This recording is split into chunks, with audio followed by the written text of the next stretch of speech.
সালটা ছিল 2004। সালাম নামে একটি ছেলে ছিল। সরকারি চাকরির কারণে পরিবার থেকে সে অনেক দূরে ছিল। বাড়ির সবাইকে সে খুব মিস করত। সে একদিন মায়ের কাছে চিঠি লিখল, প্রথমে আমার সালাম নেবেন। আশা করি আপনারা সবাই ভালো আছেন, আমিও ভালো আছি। চিঠি পেয়ে ছোট বোনটা খুশিতে আটখানা। সে ভাবলো ভাইয়ের নাম তো সালাম, তাই চিঠির শুরুতে সালাম জানিয়েছে। সে লিখল, প্রথমে আমার জয়নব নেবেন। ভাই, তুমি তো চিঠির শুরুতে নিজের নাম লিখেছ, তাই আমিও ভাবলাম আমার নাম তো জয়নব, তাই লিখলাম প্রথমে আমার জয়নব নেবেন।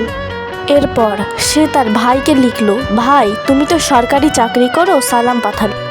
আমি তো তোমার ছোট বোন, তাই আমি জয়নব পাঠাইলাম। তাড়াতাড়ি বাড়ি ফিরে এসো, এটি তোমার আদরের ছোট বোন জয়নব।